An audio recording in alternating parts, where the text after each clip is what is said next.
Our reading today is from the Gospel according to John.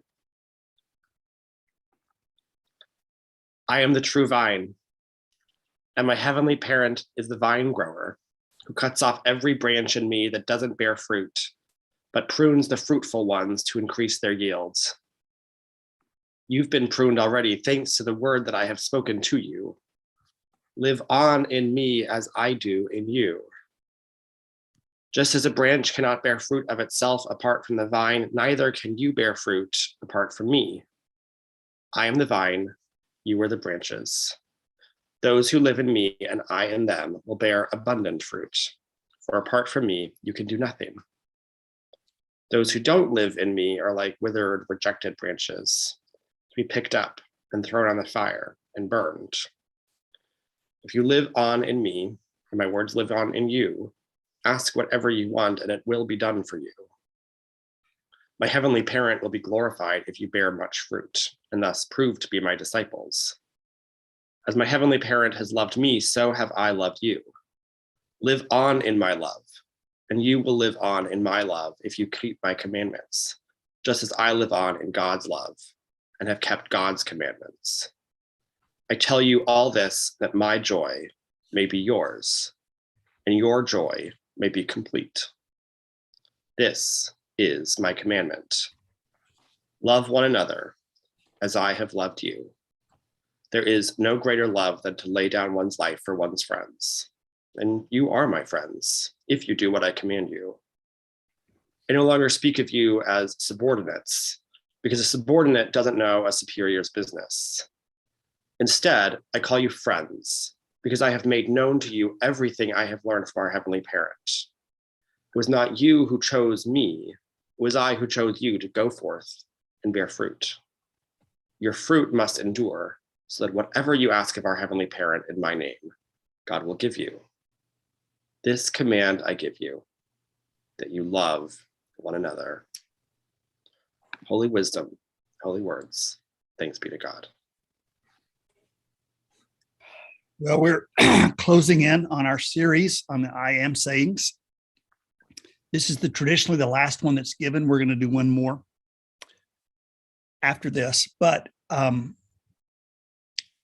think the purpose of the I am sayings was to give people a sort of broader understanding of what the sacred means. Many of us were taught very childlike images of God when we were young, and we were also taught not to outgrow those ideas. And so very often that idea of God becomes the biggest problem that we have in our spiritual life, because if you're told that God is this loving parent, and that's the only image you have of God, and then something happens to you that no loving parent would ever do, then the problem is you're stuck in one metaphor. And, none of the metaphors work all the way around. I like to think of them as sort of like a bag of golf clubs. Each one works under different circumstances, but the idea is that you're surrounded by the sacred. And what it's calling you to is not religion, but to life. I am was the thing that Moses heard at the burning bush. And these are sayings that are supposed to make you think of the burning bush, this kind of mysterious image of God. But they're giving multiple images, and not all of them are human. The sacred is like bread. The sacred is like a road. The sacred is like a gate. The sacred is like a shepherd. And in some ways, all of those work, but in other ways, all of them fall short. So there are 8 I am sayings, and they're all important. I think when we're completely operative, we love, and we're creative and curious. But when we're wounded or hurt, that's when we need these small childlike images. So I like to think of religion like an umbrella, where when we're operating on whole, we really don't even need it, right? You don't need to look up the Bible if you're happy and loving and kind and all of those things. It's when we've caved in on ourselves that the stories of religion become kind of a handle. And the purpose is not to brainwash us into believing something, not to intimidate us into doing something, but instead make us fully operative. And that begins when we find our own heart. That's what these stories are intended to do. Lead us back to our own heart at the childlike level so we can hear that when we're traumatized, but also have symbols that open up. They don't work as mere ideas. They don't work as mere beliefs. They're contradictory. So instead, we have to live them out. In Hinduism, there's a saying, the truth you cannot know, the truth you can only be. And I think that's true really of all religions. Basically, Jesus is saying throughout the book of John, the way you know you're doing it right is when you love. So the purpose of religion is to work with our humanity until we open up into this sort of universal love. We can't do it all the time because we are animals. We get afraid, we get angry, we get confused, we get tricky. But religion gives us that kind of handle that we can open up into something bigger. At least that's the hope.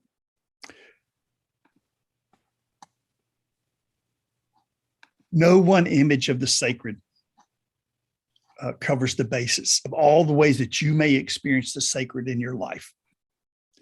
And I think one of the biggest poverties of Christianity today is that people think they've lost faith or that they don't have religion because they've been taught an inadequate vocabulary for expressing the mystery and gratitude they feel all the time, or at least a lot of the time.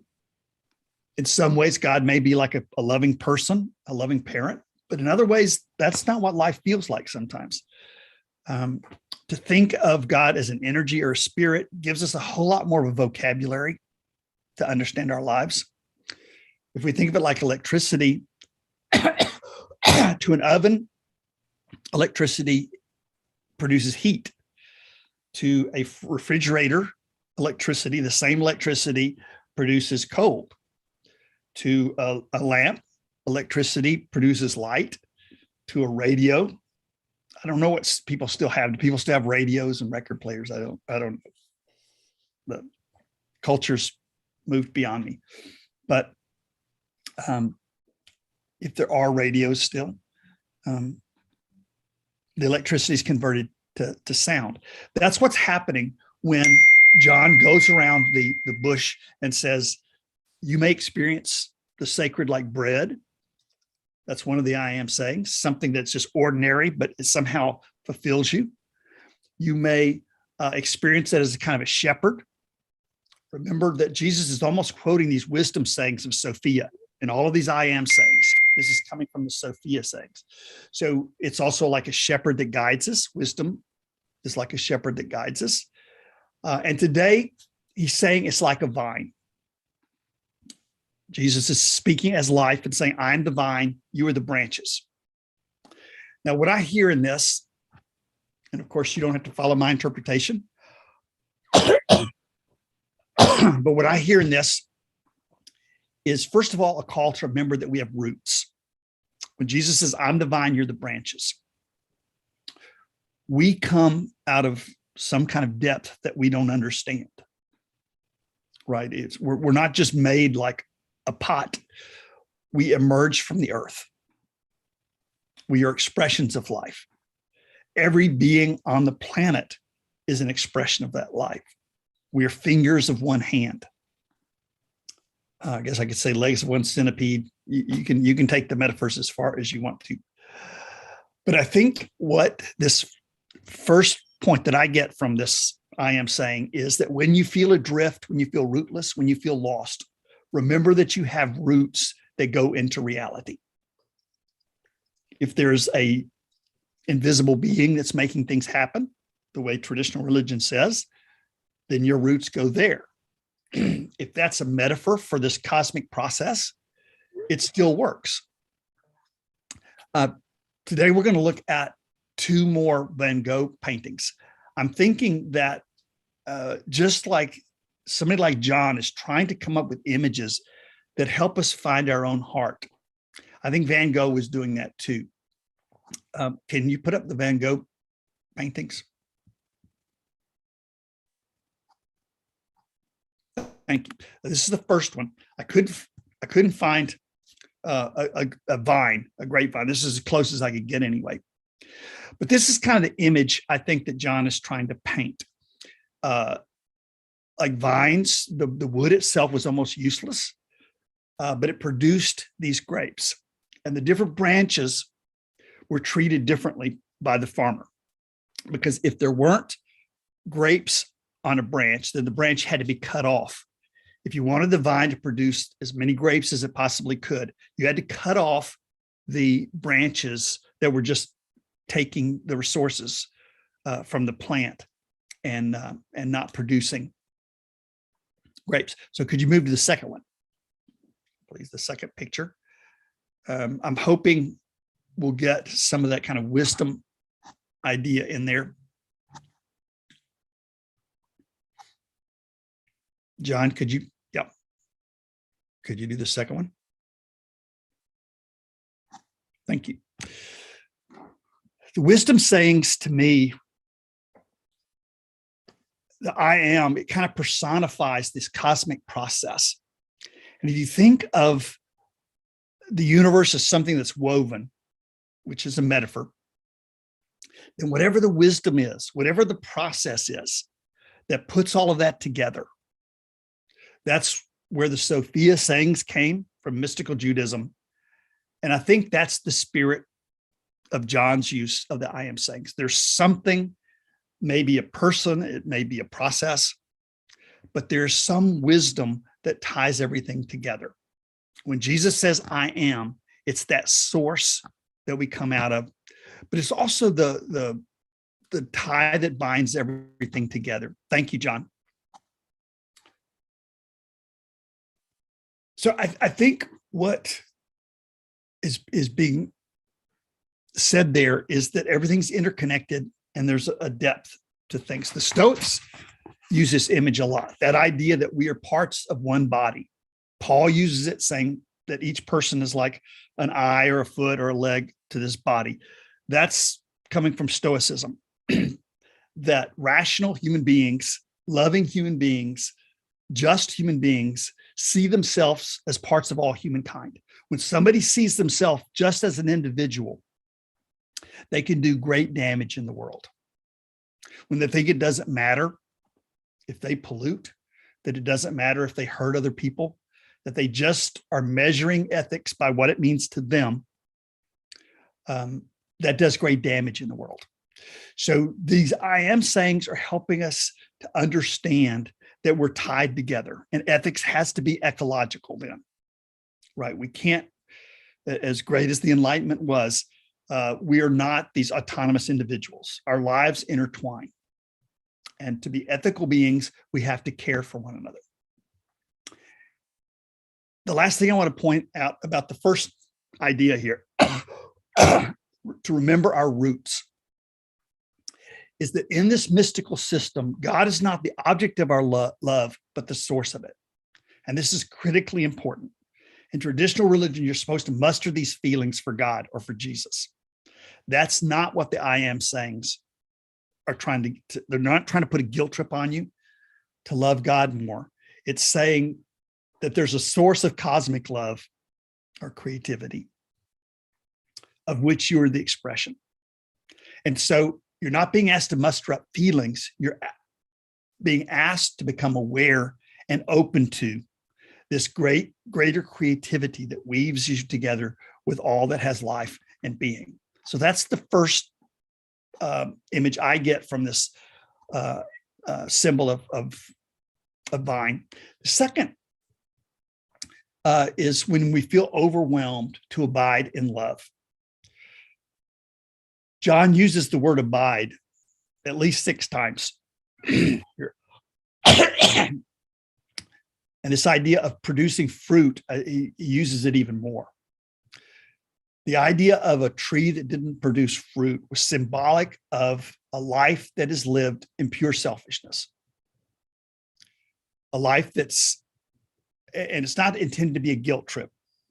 It's trying to say that you and I are not as joyful as we could be. We're not as happy as we could be when we only live for ourselves. Love has many manifestations. I think to a scientist like Einstein, love looked a lot like truth or like science. There was a tender creativity in his looking for truth. He was looking for a whole lot more than just objective science. He had a love affair with the universe that was expressed through his science. In the same way, Van Gogh seemed to experience love through his art and painting. By loving beautiful things, by loving many different things, he felt he was going deeper into his own heart, down into his own source. And again, it's not the symbol of God here is not of a being, but of the roots you have that go into being itself. So whatever's true, whatever is beautiful, and then whatever's just. I mean, that's very important in the Stoic worldview, that we are born citizens of the whole, and that love blossoms into justice. We can't love another person if we don't respect and honor their humanity, their needs, their rights. So love grows into a passion for truth. It grows into a passion for beauty, and a passion for that all people might be happy, that all people might have what they need. So this second point of abiding in love and having something come up through us to realize that's the purpose of our lives is to express that. So when you're surrounded by lies, abiding in love means seeking out the truth. Even if you don't want to, look and see how you might be wrong. Listen to what other people are saying. Look for not what you want to believe, but what is true. And in terms of beauty, not always just in terms of artistic beauty, but whatever is deep and profound and moves you. It may even be scary. It may seem ugly at first, but that openness of the heart to life in all of its manifestations. And then finally, whatever is good, whatever moves towards the beloved community, this kingdom that Jesus was talking about. And finally, and this is the strangest part of our passage, I think. Let life transform you from the beloved child to the adult lover. Now, where am I getting that? When Jesus says, I no longer call you my servants, I call you my friends. Everything I've learned spiritually, I've shared with you. Now, that was not the Jesus that I was taught, right? I was taught that Jesus is permanently the adult, I'm permanently the child. Jesus is permanently the shepherd, I'm permanently the sheep. This is, in the mystery religions, the moment of transference, the moment of passing of the torch, the moment of initiation. I no longer call you servants. I call you friends, because everything I've learned, I've passed on to you. I'm not wanting to be your boss. I'm wanting to set you free. That idea of giving yourself fully. He says, that if you love me, you'll keep my commands. That sounds like a bully until you realize what the command is, that you love each other the way I've loved you. When we look at it with childish eyes, it looks like it's asking us to sacrifice ourselves, to give yourself for others. Sounds like a very bad thing. Until you remember your happiest moments were times when you wanted to be generous. You wanted to be forgiving. And you did it as an expression of your own happiness. So Jesus says, I'm doing this so you'll have the same joy I have. That'll be in your heart, and that will grow. In Hinduism, there's a saying that in life, you can either taste the sugar or you can be the sugar. what I hear that saying is, there sometimes in life I'm looking for love and I'm thirsty and I'm willing to use people to get it. And they're the unhappiest times of my life. There are other times when I feel I am the sugar. I am the lover. When you have a baby, that's such a blissful time. I mean, it's a terrible time, but it's some of the happiest times too. Although the happiness is wedded to this, the baby isn't giving you anything back. It's the opposite of what you thought love was, because the baby can only take at first. What they're giving you is the gift of who they are. And that helps you get in touch with the gift of who you are. These are the moments that I feel most like myself. It's not a sacrifice. It doesn't feel like that anyway.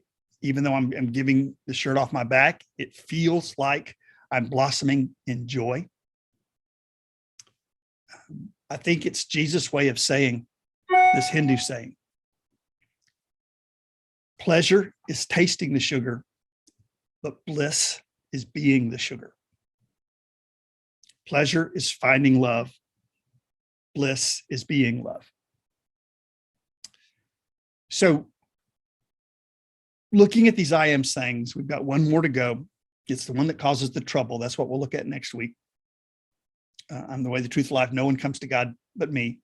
That's caused a whole lot of trouble through the centuries. We're going to see that you can't take any of the I am sayings alone.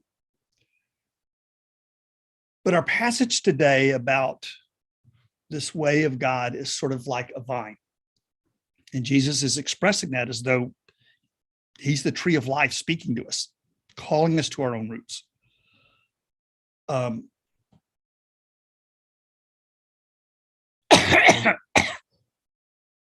When we're adrift, it reminds us to remember that we have roots into the cosmos, into God, whatever our creative source is. But we have to realize that cosmic love is not the object of our love, but the source of our love. So there's a revolution that takes place, a transformation that takes place as we realize that. And when we feel overwhelmed by the cruelty, the madness, the dishonesty, to abide in love in all of its forms. We may live in an unhappy time, but our heart doesn't have to be unhappy. If we abide in love, if we hold on to it. We can't do it all the time. There are times when you're going to get lost in anger and judgment and bitterness, and you're going to do things that are completely unforgivable, you think.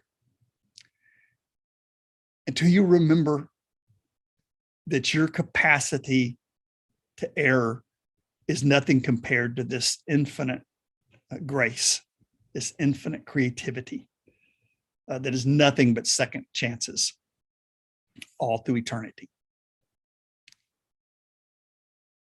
And then third, let life transform you, let it prune you, is the way the metaphor goes.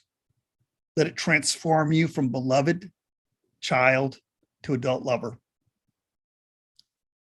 That's what I think Jesus means when he says, I no longer call you servants, I call you friends. Think how lonely it would be if we never grow up. And he is the permanent teacher and we are the permanent students. I think it's a gift that John is trying to give us, Jesus is trying to give us. We have a source, we are interconnected. We should never forget that. We should always abide in that love. Because however pleasurable it is to taste the sugar, it is always more blissful to be the sugar. So these are my musings on this passage. We will take a minute now for you to think about how you understand these words.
Marilyn will lead us now in our next song, Where's